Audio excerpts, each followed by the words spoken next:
Hi everyone and welcome to another Cigar Advisor Cigar Review Panel Cigar Review. I'm Gary Korb and today we are going to be evaluating the Aladino Corojo Toro. Aladino has become one of the most sought after premium cigar brands for their authentic Corojo tobaccos, and Jared will have all of the details about that shortly, but first let's meet the panel. He's still standing in the wind but he never waves bye-bye. It's Cigar Advisor feature writer Paul Lukens. Hello, as my ash says goodbye. And he put the bust in Robusto and the mad in Maduro. It's Cigar Advisor feature editor Jared Gulick. Unfortunately, our managing editor, John Pulo, couldn't be with us today. He had a bad calzone and he's sleeping it off. So anyway, I hope he's feeling better. So here are the details for the Aladino Corojo Toro. It's made by JRE Tobacco in Donley, Honduras. It is a traditional 6x50 Toro. The entire cigar is rolled with the Iroa family's authentic Cuban seed Honduran Corojo. And now for more about the Aladino Corojo selection, here's Jared. Now, Aladino Corojo is one of the oldest boutiques out there, and where most of their contemporaries have moved on to bigger productions, JRE Tobacco never caved to quantity demands. Their likeliest reason is their tobacco. Now, Corojo died an untimely death in 1997. That's because Cuba and other countries discontinued use of the fame leaf due to its susceptibility of disease in favor of hybrid plants. And that's because they fare better. Now, you've heard of it as Corojo 99. Now, the Aroas, they had different plans. Bringing Cuban seeds to Honduras, they found a way to grow Corojo without hybridization through meticulous farming. Now, today, the Aroa family are the only cigar makers left growing authentic Corojo leaf. Aladino Corojo wears them as the flagship of the JRE brand. The entire blend is comprised of this luxury tobacco. Now, how it handles a flame, though, that's what we're about to find out. All right, well, anyway, since John isn't here today, Paul, I'm going to start with you. So tell us a little bit about the construction, the cold draw, the things you got out of the cigar in the first couple inches. Okay, well, when you first look at it, right, it's decidedly old school in appearance. And I say decidedly, meaning intentionally, okay? It is the even colored wrapper. There are no seams, so it's well rolled. It's tightly wrapped, but at the same time, it feels kind of light in the hand. It's not a dense Toro, but no heft here. Yeah. No heft here at all. Now, as far as once I clipped it, I got a little baking spice, right? And then there was that noted Corojo sweetness, right?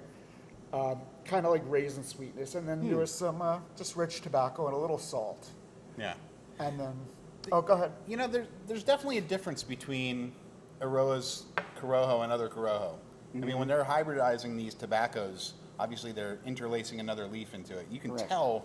I mean, I wasn't around smoking in 1997 when they, when they were using authentic Corojo from Cuba back then. But I would imagine this has probably got to be closer to the money than anything that's like Corojo 99 or being used contemporarily. You know? Yeah, I would definitely agree with you on that. I mean, I thought the cigar, has that nice color.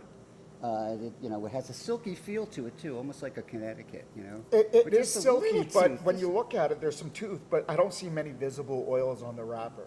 But it does look silky. I agree with that. But when a closer examination, you'll find a little fine tooth, and I didn't see many oils on it. Yeah, I didn't either. My cold draw was, I thought, first of all, the draw was just right, and it had kind of a nutty taste for me. Okay. The first few puffs were, pretty nutty in flavor for me also. It was kind of like a cashew nut kind of a taste, I guess. I had to put a name to it. I also got the saltiness out of the cigar. Yeah. And the saltiness carried pretty much all the way through. Did you find that? I did. I thought the saltiness kind of like how a chef uses salt, right? The saltiness is just kind of is a flavor enhancer. Rather than a distinct standalone flavor. It's almost like the salt and butter. You know what I mean? Exactly. Yeah. As far as like what I got it once lit, I got some baking spice, right? Cinnamon, a little bit of clove. Really? I thought that there was some coffee in there. I got a little hint of coffee, got some pepper, earth, and then like the salt we were talking about throughout. Yeah. And I thought that. Now I hate the word mouthfeel, but for lack of a better word, I thought the smoke, like everything was kind of creamy. It was a nice very creamy. A texture, I guess, is a better way to say it. Yeah. There's a nice creamy texture to the smoke and a creamy texture that underlies all the flavors that I've kind of picked up on. The burn, I thought was pretty good too. This one's going pretty good. I got later on, in the first inch or two, I got more of a hazelnut kind of. You got more flavors than I did, I think. Yeah, and you got it was really nuts, nutty. which I didn't get nuts. Like later, I got popcorn. You are nuts. Oh, I know. Well, You got obviously. popcorn? Like what? Like regular buttered popcorn? Yeah. Okay. I did get popcorn later on in the blend. But when I say old school, right, and I said I was going to get back to that later. I mean, the band kind of reminds me of like an old Cuban It Monte does. Cristo, Yeah, right? yeah. And then, so the authentic Corojo, that's going to deliver you an old school flavor profile. So this didn't have all the zings and the pops of these like new school Nicaraguan flavor bomb cigars, like Yeah. AJ's or some Espinal. Right. You know, No, it's this not. is so this was intentionally blended. Like if I would give it an analog, now Gary, you and I have been a little older, a little grayer, so we've been around the block, right? A lot So gray. remember, Julio blended the what? The Camachos. Camacho, before yeah. they were sold to Davidoff, right? That's correct. So, and that was before, and I think some of those Camachos were using this tobacco before it died and got hybridized. The meticulous farming, the old school techniques, everything about this cigar to me just screams old school, Yeah. and in a really good way. I agree. You know, they used to say basically that like this is all just hearsay. This is what I've heard, but I've heard a lot of people say that old Cuban cigars were kind of like an ice cream float. Like the taste was kind of like that ice cream float. And I'm going to be honest here. I'm not getting that from this, but what I am getting is a much more intense sweetness than you get from most other cigars. Like this is almost like Maduro level sweetness, you know? Yeah, I So- can pick up on that, man. Well, I've noticed that good Corojo tends to have a certain amount of sweetness Yeah. to it. Certainly, it's coming off the wrapper. I found that by the end, though, it wasn't as sweet. Did you find that as well, or I did did, agree. as well I as agree. building Yeah. in an intensity. Yeah. But, and I'll say, with the sampler, I can't really point to another cigar out there that is analogous to this. Yeah. So I mentioned that it's not a flavor bomb, right? So, Right. No, it's But not the it's- big complex kind of this and that and going. but it does remind me of sitting around smoking a Camacho in 95, 96, Yeah. early 90s. Yeah. And how everyone was saying, wow, the Camachos remind me of these old school, Right. Cuban cigars. Right. So, you put two and two together, this is probably the closest you're going to get to an old school Cuban cigar before the embargo and whatnot. What did you think about when you got kind of to the midsection? Did The it have midsection? that sweet spot for you? Well, here's the thing about an old school blend, right? And I know Steve Saka has attempted that with some of his cigars as well. So, to me, the flavor profile is kind of linear. And someone might say, oh, that's what's wrong with this cigar. But think about it. The sweet spot was when I lit the cigar all the way through the cigar, right? So there wasn't a defined sweet spot. So did the flavors intensify a little bit? Yes. Did the strength intensify? Yes. Yes, it did. Did I pick up on new things? Well, maybe if I tried real hard. But hey, in 92, 91, were there people like us sitting around discussing all these nuances and spinning the flavor wheel No. If you're smoking a cigar and you're trying too hard, you're doing it wrong. Yeah. That's not the purpose of smoking a cigar. You're trying to relax and just And piece out of the That- real that's world what for a this little is. while. It's And just to a that very- end, yes, Yeah. this is a perfect cigar for just doing that. Exactly. And to your point, I had my notes here. It's at midpoint, the cigar is very consistent in flavor. It's just grown a little in body. So I guess we're in line on that. As far as the last third of the cigar, I thought the flavors became just a little darker, and the nuttiness and the salt were still pretty dominant. And as I said before, there's less sweetness. But I did get this, what John always calls a drive-by note note of fennel. Yeah, I think you've Yeah. stolen that from him at this point. I like stealing it. He always says, "Go ahead." I probably stole it from someone Yeah, else. he says if you're stealing it from me, you've stolen it twice. Right.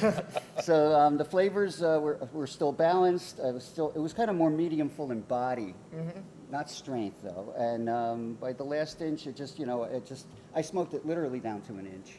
In a rare moment of unity, I actually agree with both of you, almost completely.